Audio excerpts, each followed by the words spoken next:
Every hour, the Earth is hit with more energy from the sun than the entire world consumes in a year. Solar panel systems for homes are increasing in popularity and decreasing in price. Many homeowners are discovering the advantages of solar power, and you may have even seen quite a few systems being installed in your own neighborhood. If you're solar curious and want to learn more, it can all seem a bit overwhelming. You're probably wondering, how much does it cost to install a solar system? And how much money will I really save on my electricity bill? Let's start with the basics. In this video guide, we'll provide you a general overview of solar energy, so you can have a strong foundation of knowledge and make the best possible educated decisions regarding solar power for your home. First things first, what is a solar panel? A solar panel, or photovoltaic panel, is a panel made of solar cells. Solar cells are the essential component by which light is converted into electrical energy, and they're usually made up of crystalline silicon. Each solar panel usually contains from 32 up to 96 solar cells. Depending on the way solar cells are made, solar panels are categorized as polycrystalline, monocrystalline, or thin film. The first two categories, which are the most common types of solar panels, are made of crystalline solar cells. The third category, thin film, is made of amorphous silicon. Apart from the typical framed solar panel, there are also other types of products that can be used in residential applications. Frameless solar panels have been on the market for more than a decade. Also, solar shingles and solar tiles, popularized by the Tesla solar roof, are two types of products that are becoming more popular among residential applications because they combine the technology of solar panels with aesthetic integration into the house. Solar cells produce electricity by converting the tremendous solar energy that the Earth receives every day in the form of sunlight, and more specifically in the form of photons. Most typical commercial solar solutions convert sunlight to electrical energy at an average efficiency of 3 to 17%. If we could break the sunlight into the smallest possible pieces, we would get photons. So photons practically are the smallest possible energy packets of sunlight. First of all, the top layer of solar cells have an anti-reflective coating which helps them collect as much light as possible. Right below, we have the main layer of a solar cell, which is basically a sandwich of two silicon layers. These two layers are specially treated, so that the upper layer has a surplus of electrons, while the bottom layer has a shortage of electrons. What is needed for the extra electrons to move from the upper to the bottom layer is a little bit of extra energy, and that energy is provided by the photons, when the sunlight hits the solar cells. When the solar panels are exposed to light, electric current is generated. The more sunlight hits the solar panel, the more electricity is produced. That means that during cloudy, rainy, or snowy days when sunlight is reduced, solar panels still produce some electricity, but it's limited compared to the electricity produced during a sunny day. Solar panels definitely do not generate electricity during the night, but you can store excess energy collected during the daytime in a large battery. It's important to place solar panels somewhere where the sunlight can hit them directly and not be obstructed by sources of shade like trees.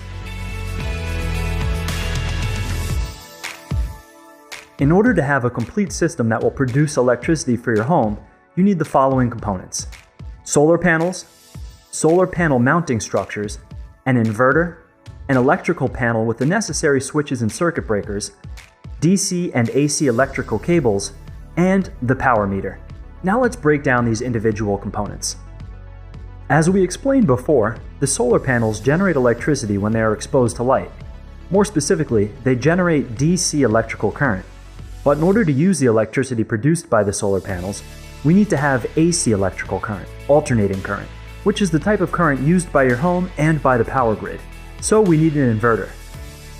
An inverter converts the DC electricity generated by the solar panels into the alternating current. The solar panels are connected to the inverter not one by one, but in groups that are called strings. In order for the AC electrical current to be distributed to the grid or to the house, an electrical panel with the necessary switches, circuit breakers, and wiring must be installed, while a power meter is used to measure the electricity produced from the installed photovoltaic system. Many modern systems have handy apps for your phone, so you can see exactly how much energy you're producing. Quite satisfying. Generally, residential solar systems are separated into two main categories: off-grid and on-grid. In the case of an off-grid system, the electricity generated by the solar system will be used to cover 100% of the electrical usage of a home, since the house is not connected to the electrical grid, the power company, at all. This can be accomplished by using large batteries that will store any extra electricity produced during the day. The main disadvantage of an off-grid system is its cost, since the use of batteries increases the cost about 20 to 30% compared to an on-grid system. Many jurisdictions do not allow you to operate your residence off-grid, so you'll have to check.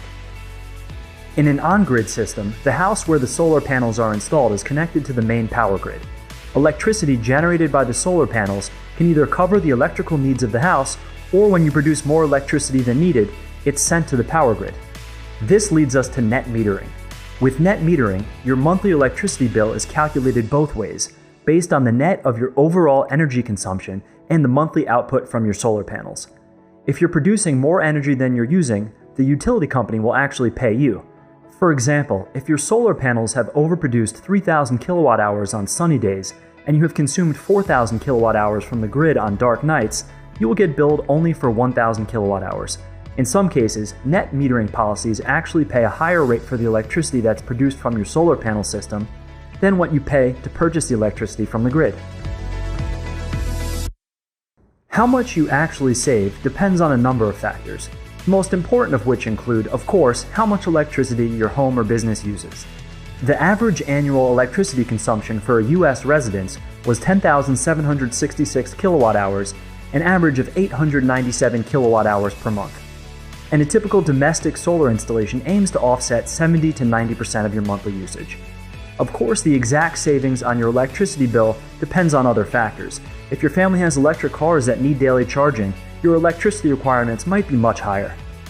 Where you live matters a lot. Sunnier is better. For example, a 5 kilowatt installation consisting of 20 solar panels can produce approximately 8,000 kilowatt hours every year if your house is in a hot and sunny state like California.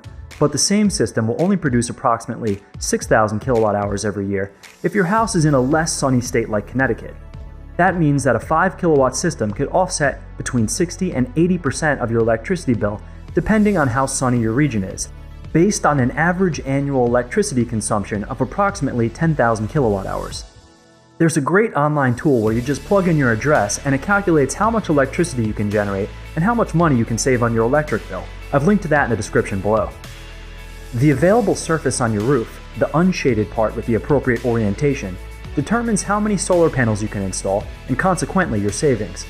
A simple case to have in mind is that you need roughly 350 square feet in order to install 20 solar panels, which would have a total power of 5 kilowatts, an average size solar system in the US. That tool I just mentioned actually allows you to select your roof on Google Maps and it factors it into the calculations. The inclination and orientation of your roof are also important. To produce maximum electricity, solar panels should face south, and your roof should have an inclination in which the sunlight hits vertically on average during the whole year. The more you go up north, the steeper the incline of your roof should ideally be. In 2019, the average cost of a residential solar panel is $299 per watt. So with an average solar panel system size of 5 kilowatts, you're looking at an average cost of $14,950 before any tax credits or incentives. Equipment makes up the majority of the cost, but permits and labor are also factored in. You can deduct 30% for the current federal solar tax credit, and there are also many other localized incentives offered by your state or your utility company. These prices of course vary depending on the brand of solar panels, the size of your installation, your installer, and also on your state, but this is just to give you a rough idea of what to expect.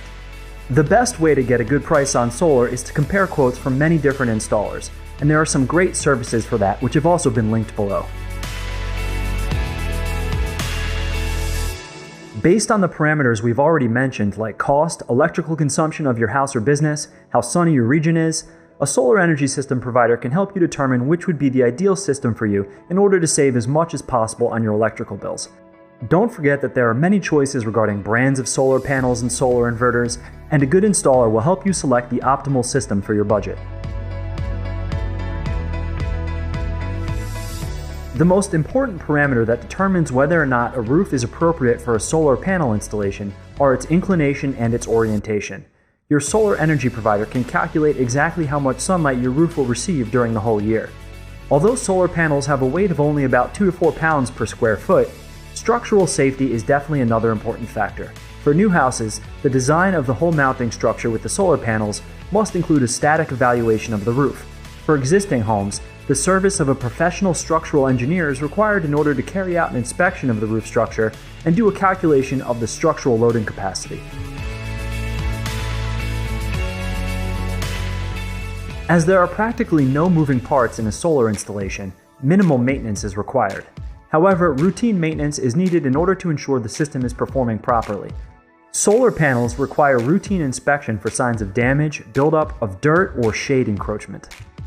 Although solar panels are usually designed and installed in order to be cleaned by rainfall, they should be cleaned manually if there's a buildup of dust or any other obscuring material. Periodically, system mounting structures must be checked for corrosion in order to ensure the photovoltaic system is safely secured. Also, any solar system connected to the electrical grid of a house is an electrical installation, so a licensed electrical engineer should be appointed periodically to ensure electrical safety.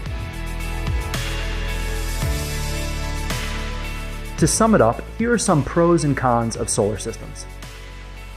A true renewable energy source. Reduce your electricity bill and provides insurance against rising power prices. Low maintenance cost. Financial incentives from the government. They operate quietly with no moving parts and emit zero pollution. They have a long service life and reliability in operation. Initial costs, but marginal cost drops to zero once the price of installation is paid off. Weather dependent, so it is an intermittent energy source and cannot be relied on in critical applications. Energy storage systems to smooth demand and load like the Tesla Powerwall are expensive. Are you ready to go solar? Check out the link in our description and input your address to quickly estimate the solar potential of your home. If you have any questions about solar, feel free to ask us in the comments below and we'll do our best to get to as many as we can. This concludes our video featuring some basics about solar panel systems for homes. If you found this video helpful or interesting, please subscribe to our channel. Thanks for watching and have a great day.